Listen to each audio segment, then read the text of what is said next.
ये बाबू सीखने सिखाने की सिलसिला में आप सभी का स्वागत है। और एक बात आप ध्यान से सुन लीजिए। देखिए, अगर आप चाहते हैं कि 1 मिनट में आप विद्वान बन जाएं, ऐसा पॉसिबल नहीं है। अगर आप सीखना चाहते हैं, इन बातों को जानना चाहते हैं, तो आप पहले ध्यान से कम सुनिए इसको। कम से कम 5-10 मिनट सुनिए, तब आपको ये बात समझ में आएगा कि मैं क्या कहना चाहता हूं। बहुत सारे लोग हैं कि बस गए और 1 मिनट में वो सारा बात एनालिसिस कर लेंगे कि हम क्या सीखे, कैसे सीखे। अरे यार, थोड़ा टाइम देना पड़ेगा। थोड़ा जब तक टाइम नहीं दोगे तब तक कैसे समझ में आएगा। आप समझ रहे हैं, फिजिक्स ये अपने आप में बहुत आसान और बहुत जटिल चीज है। अब डिपेंड करता है कि आप इसको सुनते कैसे। एक बहुत ही महत्वपूर्ण टॉपिक हम पढ़ाने जा रहे हैं, कूलम के नियम। और एक बात मैं बता दूं कि कूलम के नियम की सबसे बड़ी विशेषता यह है कि इसके पहले विद्युत आवेश तथा विद्युत क्षेत्र में मैंने कई मुद्दाओं पे डिस्कस किया। आवेश क्या है, आवेशित कोई वस्तु कैसे होता है, अगर नहीं जानते हैं तो मेरे पहले वाला वीडियो सब आप देख सकते हैं। उसके बाद एक बात पे, इसमें इस लेसन का जो हीरो है वो कूलम है, क्योंकि इसका जो सबसे इंपॉर्टेंट बात था वो कूलम नहीं बताया था। आवेश तो पता चला, आवेश क्या है, आवेश क्या करता है ये भी पता चला। आवेश, समान आवेश होगा तो एक दूसरे के बीच आकर्षण होगा, समान आवेश होगा तो एक दूसरे के बीच प्रतिकर्षण होगा, और असमान आवेश होगा तो एक दूसरे के बीच क्या होगा, आकर्षण होगा। ये सबको पता है पहले से ही सबको। इसके पहले मैंने बताया था कि अगर दो समान आवेश है, जैसे में यहां पे प्लस और यहां पर भी क्या है प्लस, तो जब दो समान आवेश होगा तो इसके पहले बताया जा चुका है कि प्रतिकर्षण होगा। और जब यहां पे दो समान आवेश, चाहे दो धन आवेश की बात करें या दो ऋण आवेश की बात करें, इन दोनों के बीच क्या होगा, प्रतिकर्षण होगा। ये बातें आप ऑलरेडी पहले से जानते हैं, ये चीज मैं बता चुका हूं। लेकिन अगर एक इधर धन आवेश ऐसे और इधर यदि एक ऋण आवेश की बात करें, एक धन आवेश और एक ऋण आवेश, तो इन दोनों के बीच आकर्षण होगा। ये बातें आप जानते हैं। लेकिन इसमें सबसे महत्वपूर्ण और सबसे प्रमुख बातें यह है कि यदि इसके बीच प्रतिकर्षण होगा तो कितने बल से प्रतिकर्षण होगा, और इसके बीच आकर्षण होगा तो कितने बल से होगा। इन बातों को जानने के लिए कूलम के नियम को पढ़ते हैं। और कूलम के नियम बताता है कि यदि दो आवेशों के बीच प्रतिकर्षण होगा तो कितना बल लगेगा, और आकर्षण होगा तो कितने। ये बातों को, बल को ज्ञात करने के लिए हमें कूलम्स लॉ जानना होता है। यदि आप इसे जानना है तो ध्यान से देखिए। अब इसमें सबसे महत्वपूर्ण बातें ये है, एक चीज मैं आपको बता दूं कि इसको समझने के लिए सबसे पहला चीज कि देखिए, यहां पे मैं आपको एक चीज दिखा रहा हूं। यहां पे एक हमारा आवेश इधर हो गया, थोड़ा सा और बढ़िया बनाते हैं। एक यहां पे आवेश इस पॉइंट पे है, और दूसरा आवेश जो है आप ध्यान से देख सकते हैं, दूसरा आवेश इस पॉइंट पे। यहां पे जो आवेश है वो Q1 है, और यहां पे जो आवेश है वो आवेश Q2 है। बीच की जो दूरी है वो क्या है, R है। तो ये बातें जानने के लिए इसके पहले आप देखेंगे तो 9th में एक आप लोग नियम पढ़े थे, और नियम था, कूलम्स ने एक नियम दिया था 9th क्लास में, यूनिवर्सल लॉ ऑफ ग्रेविटेशन, यानी न्यूटन के गुरुत्वाकर्षण नियम। और न्यूटन ने वहां ये नियम दिया था, आप ध्यान से देख सकते हैं 9th क्लास के बुक में ये चीज दिया हुआ है। और ये नियम आप देखे होंगे कि Gm1 इंटू M2 बटा कितना R²। ये जो है प्रिंसिपिया नामक बुक में न्यूटन ने सबसे पहले ये यूनिवर्सल लॉ ऑफ ग्रेविटेशन यानी न्यूटन के गुरुत्वाकर्षण नियम दिया था। और ये नियम बताता है कि ब्रह्मांड के सभी वस्तुएं एक दूसरे को आकर्षित करती है तो कितना बल से करती है। तो इसमें बताया था कि अगर आकर्षित करती है तो कितना बल, तो दोनों वस्तुओं के द्रव्यमान के गुणनफल के समानुपाती तथा बीच के दूरी के वर्ग के व्युत्क्रमानुपाती होता है। ये न्यूटन ने बताया था। बीच में एक कांस्टेंट आया था इसको गुरुत्वाकर्षण नियतांक के नाम से जाना जाता था, और इसका जो संख्यात्मक मान था वो था 6.67 इंटू 10⁻⁻11 न्यूटन मीटर स्क्वायर, और साथ में पर kg स्क्वायर, ऐसे था। ये बात कूलम ने किसके लिए, न्यूटन ने किसके लिए दिया था? दो वस्तुओं के ब्रह्मांड में स्थित किन्हीं दो वस्तुओं के बीच लगने वाले गुरुत्वाकर्षण बल को इससे ज्ञात किया जाता था। इसी आधार पे सी कूलम ने एक नियम बनाया, कूलम के नियम, और उन्होंने कहा कि कितना बल लगेगा, तो इनके बीच लगेगा बल। इस बात को समझने के लिए यहां पे मैंने इसको लिख भी दिया है, आप ध्यान से देख सकते हैं कि इस नियम के अनुसार किन्हीं दो आवेशों के बीच लगने वाला विद्युतीय बल, कौन सा बल? लगने वाला विद्युतीय बल दोनों आवेशों के परिमाण के गुणनफल के समानुपाती तथा बीच के दूरी के वर्ग के व्युत्क्रमानुपाती होता है। कूलम्स लॉ यही है, आप ध्यान से समझ सकते हैं कि इस नियम के अनुसार किन्हीं दो आवेशों के बीच लगने वाला विद्युतीय बल दोनों आवेशों के परिमाण के गुणनफल के समानुपाती तथा बीच के दूरी के वर्ग के व्युत्क्रमानुपाती होता है। यही है कूलम के नियम। अब इसको थोड़ा व्याख्या इसका कैसे करेंगे, इसको कैसे एक्सप्लेन करेंगे, तो जैसा कि चित्र मैंने आपके सामने बना दिया है। तो फर्स्ट नियम कूलम्स ने यही बताया था, आप ध्यान से इधर देख सकते हैं। पहला वाला कूलम्स ने बताया था कि जो बल लगेगा ना दो आवेशों के बीच, ये आवेशों के परिमाण के गुणनफल के समानुपाती होता है, यानी F समानुपाती Q1 इंटू Q2, आवेशों के परिमाण के गुणनफल के समानुपाती। दूसरा बात उन्होंने बताया था कि बीच के दूरी के वर्ग के व्युत्क्रमानुपाती होता है। इसको इक्वेशन 1 और इसको इक्वेशन 2 हम लोग मान सकते हैं। अब यहां क्या करते हैं कि दोनों को मिलाते हैं, समीकरण 1 तथा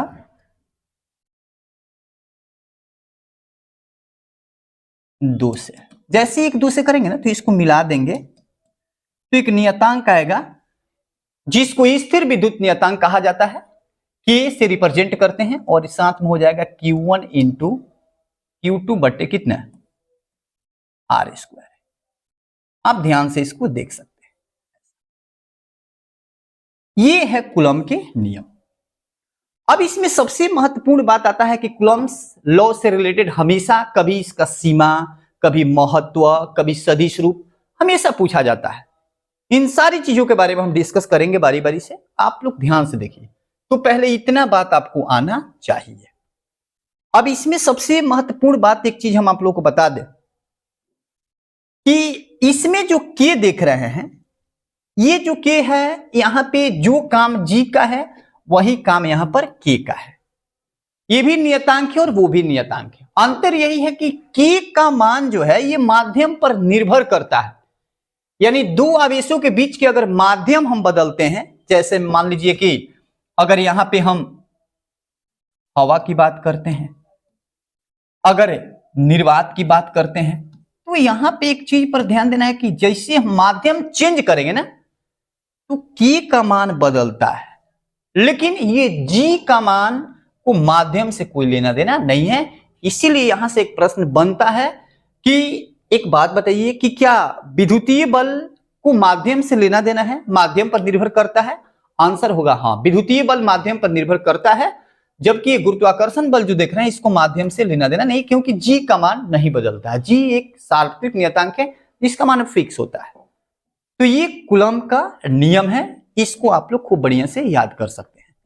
अब इसमें कुछ महत्वपूर्ण बातें आती है, अब ध्यान से थोड़ा आप देख सकते हैं। इसमें सबसे महत्वपूर्ण बातें क्या आती है, एक चीज मैं आपको दिखा दूं थोड़ा सा कि महत्वपूर्ण बातें ये आती है कि इसमें जो चीजें आप लोग देख लिए, ये तो डेरिवेशन आप लोगों ने देख लिया। अब डेरिवेशन के बाद कुछ इससे रिलेटेड कुछ इंपॉर्टेंट चीजें पढ़नी होती है।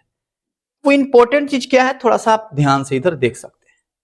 सबसे पहला चीज की बल के बारे में हम लोग को पता है कि कोई भी भौतिकी के किसी भी क्वांटिटी को हम लोग जानते हैं तो पहले उसका मात्रक जानते हैं, फिर उसका बीमा जानते हैं, फिर ये जानते हैं कि उस राशि कौन है, वो सदिश है या अदिश है। तो इन सारी चीजों को जानना जरूरी होता है।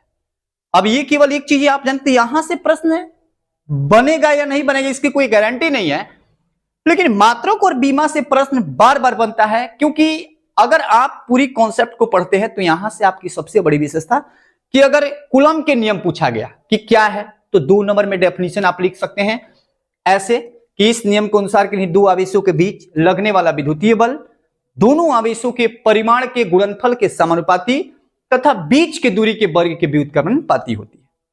ठीक है, तो ये यहां से परिभाषा बन गया। दूसरा बात यहां से क्या क्या पूछा जा सकता है, अगर पूरा व्याख्या करने के लिए बोला गया तो ये पूरी व्याख्या आप चित्र बना करके कर सकते हैं। यहां से लिखिएगा कूलम के नियम से, कूलम के नियम से कीजिएगा तो इतना तक आ सकता है।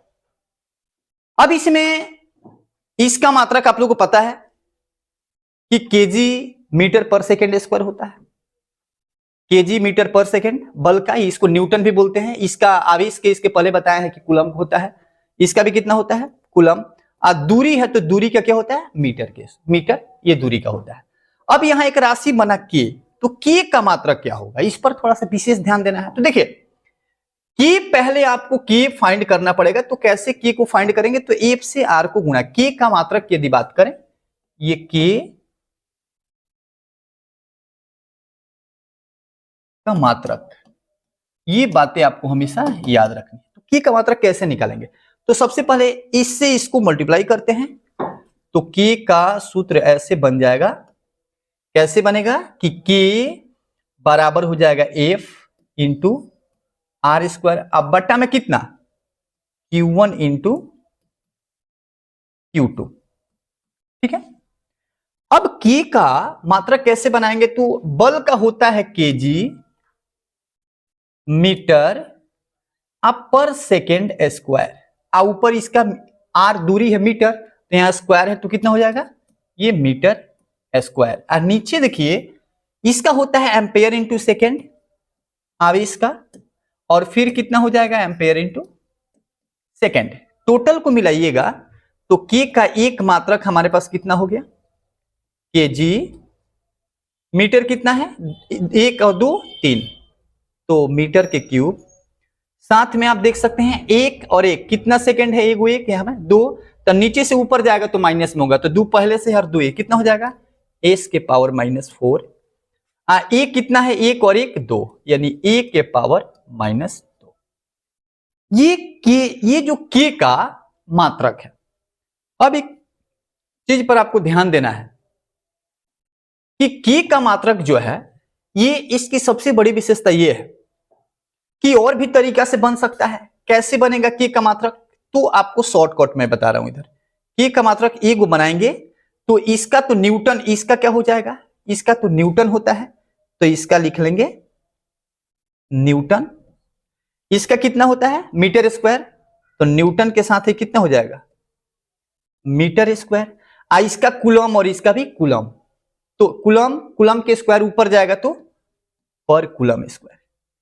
तो यहां से दो मात्रक आपको मोस्टली इसको याद रखना है। इसको और फॉर्मेट में भी हम लोग लिख सकते हैं। ये दोनों जो दो मात्रक आप देख रहे हैं, ये दोनों इंपॉर्टेंट मात्रक है। एक तो के का इतना भी बोल सकता हूं, इतना भी बोल सकते हैं। अब इसमें मात्रक समझने के बाद इसमें सबसे महत्वपूर्ण बात ये आता है कि इसका बीमा क्या होता है। तो बीमीय सूत्र के लिए एक बात आपको याद रखना पड़ेगा, चाहे 11th में आप पढ़े भी होंगे, कि यदि आपको मात्रक पता है तो आप बीमा लिख सकते हैं, और बीमा पता है तो मात्रक लिख सकते हैं। यानी बीमीय सूत्र को यदि लिखना चाहते हैं तो बस आपको मात्रक पता होना चाहिए, उसके आधार पे आप बीमीय सूत्र को लिख सकते हैं। अब के का अगर हम क्या बात करें, के का बीमीय सूत्र कैसे लिखेंगे, तो आप थोड़ा ध्यान से देख सकते हैं। के यदि बीमीय सूत्र की बात करें तो आप ध्यान से देखिए, के तो आप कैसे निकला सब लोग को पता है, आप लोग देखे भी कि कैसे ये निकला के। अब इसके बाद नेक्स्ट पॉइंट पे यदि हम बात करें के बारे में, तो ये तो कूलम्स लॉ हम लोगों ने समझ लिया, बहुत आसान था। लेकिन के कूलम्स लॉ से रिलेटेड जो बाकी सारी बातें हैं वो मोस्ट इंपॉर्टेंट है। तो यहां आपको ध्यान से देखने वाली बात क्या है कि यहां से के का ये वाला मात्रक जो ए साई मात्रक है ना, इसको लिखेंगे। देखिए के का मात्रक कितना हो गया, तो के का मात्रक हो गया, उधर वहां से लाएंगे केजी के केजी हो गया, साथ में कितना हो गया मीटर के क्यूब, साथ में इधर देखिएगा एस के पावर -4 और ए के पावर कितना है -2। अब बीमीय सूत्र अगर के का लिखना हो तो इस तरीके से हम लोग लिख सकते हैं। कैसे लिखेंगे, केजी चेंज हो जाएगा एम में, क्योंकि द्रव्यमान का इस मात्रक केजी और इसका बीमीय सूत्र एम होता है। ये एम जो है ना लंबाई का मात्रक मीटर और इसका विमीय सूत्र एल होता है। तो इसका पावर 3, एस की में एस माने समय और उसको विमीय सूत्र में इसके बदले में टी लिखा जाता है और एम्पेयर के एम्पेयर रख दिया जाएगा। तो यहां से यदि आपसे कोई पूछे कि इसका विमीय सूत्र बताइए तो आप आसानी से इसका विमीय सूत्र बता सकते हैं। ठीक है कि m l के पावर 3 t के पावर -4 और a के पावर -2। तो इस तरीका से ये चीजें बार बार एग्जाम में आती है, कभी मात्रक और कभी बीमा, ये बार बार पूछा जाता है। उसके बाद एक चीज पर ध्यान देना है कि k का संख्यात्मक मान क्या होता है। तो एक बात पर ध्यान दीजिएगा कि जो है इसके बाद एक चीज पर आपको मोस्टली ध्यान नजर रखना है। इसके बाद एक मोस्ट इंपॉर्टेंट पॉइंट आपको बता रहे हैं। मोस्ट इंपॉर्टेंट पॉइंट क्या है कि के को तो स्थिर विद्युत नियतांक कहा जाता है और यदि माध्यम किस माध्यम पर निर्भर करता है तो इसके लिए आपको एक सिंबल याद रखना है, 1/4 pi epsilon not. 1/4 pi epsilon not, फिर से लिख देते हैं सर, आप ध्यान से देख सकते हैं, 4 पाई साथ में एप्सिलॉन नॉट। अब क्या है ना कि यहां पे एक जो एप्सिलॉन नॉट आप लोग देख रहे हैं इसको कई नामों से हम लोग जानते हैं। इसको मुक्त आकाश की विद्युतशीलता बोलते हैं, इसको निर्वात की विद्युतशीलता बोलते हैं, इसको परावैद्युतांक बोलते हैं, कई नामों से इसको जानते हैं। इसका सिंबल आप देखिएगा, मैथमेटिक्स में आप लोग बिलोंग बनाते हैं, सदस्य, उस तरीका से इसका सिंबल होता है। अगर ये सिंबल अगर जल की बात करें तो यहां पे क्या लगा दिया जाता है, W लगा दिया जाता है। ठीक है, और ये होता है जल के लिए इसका मान 80 होता है। ये एग्जाम में आ भी चुका है कि जल के लिए परावैद्युतांक का मान कितना होता है। तो एक बात पर आपको ध्यान देना है कि यहां पे एप्सिलॉन नॉट आ गया, यही माध्यम को रिप्रेजेंट करेगा कि किस माध्यम में आवेश रखा गया है, निर्वात में रखा गया है, वायु में रखा गया है, किस, ये चीज रिप्रेजेंट करेगा कि उसको किस में रखा गया है। अगला पॉइंट पे यदि हम लोग बात करें तो नेक्स्ट कंडीशन, अभी तो ये सारी चीजें हम लोग को बारी बारी से समझनी है। इसमें नेक्स्ट पॉइंट पे यदि बात करें तो अगला चीज हम लोग को क्या समझना है कि k का संख्यात्मक मान कितना होता है। तो 1/4 पाई एप्सिलॉन नॉट का संख्यात्मक मान या k का संख्यात्मक मान दोनों बराबर होता है। ये होता है 9 × 10 के पावर 9। ठीक है, 9 × 10 के पावर 9 जो हो गया, इसके साथ यही वाला कोई भी मात्रक लिख लेते हैं, यही मात्रक न्यूटन मीटर स्क्वायर पर कूलम स्क्वायर। तो इसके साथ लिख लीजिएगा k का संख्यात्मक मान कितना होता है, तो 9 × 10 के पावर 9 और साथ में क्या हो जाएगा, न्यूटन मीटर स्क्वायर और साथ में क्या चीज, पर कूलम स्क्वायर। ऐसे ये k का एग्जाम में एक बार यहां से प्रश्न आया था। प्रश्न क्या आया था मैं आपको बता रहा हूं। प्रश्न ये आया था, एग्जाम में प्रश्न यहां से क्या आया था, थोड़ा ध्यान से देखिएगा। इतना बढ़िया प्रश्न आया था कि सब लोग आसानी से उसको क्या कर सकते हैं, बना सकते हैं। कैसे प्रश्न आया था यहां से, तो पूछा गया था कि 1/4 पाई एप्सिलॉन नॉट का संख्यात्मक मान कितना होता है। 1/4 पाई एप्सिलॉन नॉट का संख्यात्मक मान कितना होता है। तो ध्यान से देखिए, यहां पे 1/4 पाई एप्सिलॉन नॉट का संख्यात्मक मान कितना होता है। तो ऑप्शन में देखिएगा k के मान और इसका मान दोनों का होता है बराबर, न्यूटन मीटर स्क्वायर। साथ में ये बातें आपको परमानेंट याद रखना है। ठीक है, अगला चीज पर अगर ध्यान दे तो इसका k के बारे में तो जानकारी हम लोग को मिल गया, k के बारे में हम लोग जान लिए। अब k के बाद एक मोस्ट इंपॉर्टेंट पॉइंट ये है कि जितनी अननोन क्वांटिटी मिलेगी, ऐसी क्वांटिटी जिसके बारे में हमें कंप्लीट जानकारी नहीं है, उसका मात्रक क्या होता है, उसका बीमा क्या होता है, तो उन सारी चीजों के बारे में जानना पड़ता है। अब यहां पे तो k के बारे में हम लोग जान लिए, क्योंकि अभी आप लोगों को दिखाया गया था कि कहीं कहीं देखिएगा तो एक फॉर्मूला आपको मिलेगा k Q1 × Q2 अब बट्टा में कितना r², एक फॉर्मूला। आप कहीं कहीं देखिएगा तो इसी चीज को लिखा गया है 1/4 pi epsilon not Q1 × Q2 अब बट्टा में कितना r²। तो कहीं ऐसे मिलेगा और कहीं ऐसे मिलेगा। तो इसके बारे में तो जानकारी आपको कंप्लीट मैंने बता दी, इसका मात्रक क्या होता है और इसका भी, ये बार बार कभी k और कभी एप्सिलॉन नॉट, ये बार बार पूछा जाता है। अब एक चीज यहां पे बचा है, एप्सिलॉन नॉट के बारे में जानकारी अभी हम लोगों के पास कंप्लीट नहीं है। एप्सिलॉन नॉट के बारे में कंप्लीट जानकारी कैसे पता चलेगा, इसके बारे में कैसे हम लोग इसकी व्याख्या कर सकते हैं। तो एक बात पर आपको थोड़ा ध्यान देना है। किस बात पर ध्यान देना है? ये बातें याद रखिएगा, ये पूछा गया एग्जाम में कि 1/4πε0 का संख्यात्मक मान कितना होता है। चलिए नेक्स्ट कंडीशन पे आते हैं कि अगर इसके बाद हम देखें तो यहां से ये तो बातें आपको मैंने बता दी कि कैसे कैसे एग्जाम में पूछा जाता है और कैसे आप बनाएंगे। उसके बाद की यदि हम बात करें, इस कंडीशन के बाद बनाएंगे, तो नेक्स्ट पॉइंट पे आप थोड़ा ध्यान से देखिएगा। ध्यान से कैसे देखिएगा कि एप्सिलॉन नॉट के बारे में भी पूछा जाता है। तो एप्सिलॉन नॉट के बारे में पूछा जाएगा तो कैसे बनाएंगे? तो याद रखिएगा कि एप्सिलॉन नॉट किसके बराबर, यहां पे k बराबर 1/4 एप्सिलॉन नॉट। तो देखिए 4 और पाई का ये मात्रक और बीमाहीन है, ठीक है। यानी एक कौन सा चीज याद रखिएगा, जब भी आपको मात्रक और बीमा याद बनाना हो तो आप नॉर्मल एक फॉर्मूला याद रखिएगा कि एप्सिलॉन नॉट बराबर 1/k। इससे आप आसानी से बना सकते हैं। कैसे बनाइएगा? तो मात्रक यदि बात करें तो इसका जो भी मात्रक इसके पहले आपने लिखा था, मात्रक तो इसका भी वही हो जाएगा। आप ध्यान से देख भी सकते हैं कैसे मात्रक इसका बनेगा। आपको मैं 1 मिनट के अंदर दिखा रहा हूं, आप ध्यान से देख सकते हैं। ये देखिए मात्रक कैसे इसका लिखेंगे, तो यहां पे आप ठीक से देखिए, जो भी मात्रक आपने k का लिखा है उसको उल्टा कर दीजिए। जैसे में k का अगर मात्रक आपने लिखा और अभी आपको किसका लिखना है, एप्सिलॉन नॉट का, तो एप्सिलॉन नॉट को लिखने के लिए आप क्या करिएगा, तो थोड़ा ध्यान से देख लीजिए। एप्सिलॉन नॉट के लिए उसको उल्टा कर दीजिए। किसको उल्टा कीजिएगा?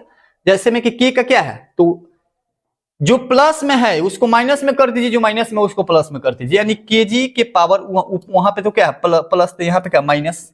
उसके बाद मीटर माइनस kg, सेकेंड के पावर माइनस में है तो सेकेंड के पावर किस में कीजिए, प्लस में। उसके बाद एम्पेयर, ये प्लस। अगला बात पर ध्यान देना है कि इस कंडीशन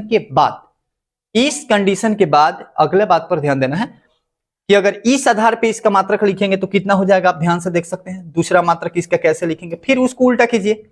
इसमें एक माइनस में है तो इसको प्लस में, बाकी दो प्लस में, तो मैं पर न्यूटन पर मीटर स्क्वायर, और साथ में कितना यहां पे कूलम के स्क्वायर। तो दो मात्रक यहां पे किसका बन गया, एप्सिलॉन नॉट का। लेकिन इसका एक और प्रैक्टिकल मात्रक होता है जिसको बोलते हैं फर्मी पर मीटर। यहां से भी प्रश्न आता है कि फर्मी पर मीटर किस राशि का मात्रक है। तो फर्मी पर मीटर जो है ये मात्रक है किसका, एप्सिलॉन नॉट। यानी पारा वैद्युतांक बोले या निर्वात की विद्युतशीलता बोले, ठीक है, या मुक्त आकाश की विद्युत, ये सबका मात्रक, ये तीनों याद रखने हैं। ये कभी ये पूछा जाता है, कभी ये पूछा जाता है, कभी यहां से, तीनों बराबर है, तीनों ये इंपॉर्टेंट है, ठीक है। अब इसके बाद हम लोग को बीमीय सूत्र बनाना है। इसका क्या बनाना है, बीमीय सूत्र बनाना है। तो बीमीय सूत्र कैसे बनाएंगे इसका, तो बीमीय सूत्र के लिए सबसे इंपॉर्टेंट पॉइंट ये है कि फॉर्मूला तो आपको मैंने बता दिया कि बस आपको याद रखना है। तो k बराबर 1/एप्सिलॉन नॉट आपको याद रखना है, k बराबर 1/एप्सिलॉन नॉट। आप आसानी से इसको कर भी सकते हैं। अगला पॉइंट पे यदि हम लोग बात करें तो ये मात्रक आप लोग खूब बढ़िया से नोट कर सकते हैं। अगला कंडीशन पे बात किया जाए तो एप्सिलॉन नॉट के लिए सबसे पहला चीज मैंने बताया कि ये 1/k से बीमा भी आप बना सकते हैं। देखिए k का बीमा कितना है, अब इसको उल्टा कर दीजिए। इसका बीमा बनाने के लिए बीमा में उल्टा कर दीजिए, नीचे है तो ऊपर जाएगा, तो m के पावर -1, ठीक है। उसके बाद l के पावर हो जाएगा -3, आगे t है, t के पावर 4 और a के पावर 2, ऐसे। ये किसका, एप्सिलॉन नॉट के बीमा हो गया, तो इसका मात्रक बीमा हो गया। कभी कभी इसका पूछा जाता है कि संख्यात्मक मान इसका बताओ, तो पूरा हल कीजिएगा तो इसका कितना होता है, k का मान कितना होता है, आप समझ भी सकते हैं। ये एप्सिलॉन नॉट के बारे में मैंने बताया था कि एप्सिलॉन नॉट जब भी आपको निकालना हो तो यहां पे क्या कर सकते हैं, 4 पाई और साथ में k। अब सबका मान आप रख सकते हैं, 4 के 4, पाई के मान 3.14, इसका मान 9 × 10 के पावर 9। सबको हॉल कीजिएगा तो लगभग इसका आंसर आएगा 8.85 × 10 के पावर -12 फर्मी पर मीटर। ये बार बार एग्जाम में पूछा था कि इसका संख्यात्मक मान कितना होता है। तो k का मात्रक, बीमा, संख्यात्मक मान, एप्सिलॉन नॉट का मात्रक, बीमा, संख्यात्मक मान, ऐसे प्रश्न बार बार पूछे जाते हैं। और इन सभी, इससे शायद ही ऐसा कोई वर्ष होगा जिस वर्ष इससे रिलेटेड कोई बात न पूछा गया हो। हर एक साल यहां से 1-2 नंबर का प्रश्न रहता ही रहता है, नहीं का सवाल ही नहीं है। इसलिए इस पॉइंट को आप बढ़िया से देखिए, एक बार देखिए, 2 बार देखिए, और आशा नहीं पूर्ण विश्वास की ये बातें आपको समझ में आएगी। थोड़ी सी बात मैं और आपको बता रहा हूं, आप उसको ध्यान से देख लीजिए। एक न्यूमेरिकल छोटा सा इस पर बता रहा हूं और उसके बाद अगला कहानी इस पर चलेगा। देखिए, एक अब इससे रिलेटेड न्यूमेरिकल आपको हम बता रहे हैं कि यहाँ पे यदि आपसे पूछा गया यहाँ पे कि एक बात बताओ कि ये तो मात्रक बीमा आप सब देखिए लिए, मात्रक बीमा क्या होता है। अब यहाँ से रिलेटेड छोटा सा न्यूमेरिकल एक हम लोग देखेंगे। अगर बाई चांस आपसे पूछा गया कि यहाँ पे ध्यान से देखिएगा कि अगर 2 आवेश है, कितना आवेश है यहाँ पे आप ध्यान से देख सकते हैं, यहाँ पे एक आवेश यहाँ पे और साथ में ये वाला जो है दूसरा आवेश है, यहाँ पे 1 कूलम और फिर यहाँ भी 1 कूलम, और डिस्टेंस कितना है 1 मीटर। ये दोनों के बीच कितना बल लगेगा? तो बल के लिए फॉर्मूला आप यूज कर सकते हैं, F बराबर K Q1 इंटू Q2 अब बट्टा में कितना R²।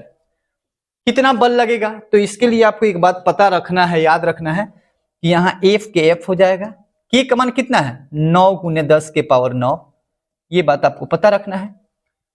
और आवेश का मान 1 × 1 आप बट्टा में 1 के स्क्वायर। पूरा जब हॉल कीजिएगा तो आप ध्यान से, तो सब 1 हो जाएगा, 1 से गुणा करिए तो 9 × 10 के पावर 9 आप बल का मात्रक न्यूटन। देखिए, एक बात आपको मैं बता दूं कि यहां पर सबसे बड़ी विशेषता ये है, न्यूटन थोड़ा बढ़िया से लिख देते हैं, ये न्यूटन, ये वाला जो यूनिट आप देख रहे हैं, खूब बढ़िया से इसको आपको प्रैक्टिस करना है। अगर ये चीज है, अगर यहाँ पे 1 दिया गया है, 1 और 1, तो अगर तीनों मान हमेशा कभी भी सेम रहे तो उसका आंसर ये फिक्स कितना ही होगा। अगर 10 10 10 रहे, 20 20 20 रहे, 25 25 25 रहे, तो ये मान फिक्स रहेगा 9 × 10 के पावर 9। तो ये चीज आपको याद रखना है। और मुझे आशा नहीं पूर्ण विश्वास है ये वीडियो आपको, ये बातें मैंने जितना बात आपको समझाया आपको कंप्लीट समझ में आया होगा। ठीक है, इसको बार बार देखिए, आपको और बढ़िया से समझ में आएगा।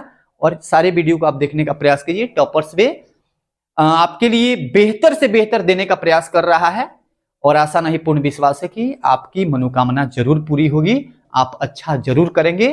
तब तक के लिए धन्यवाद।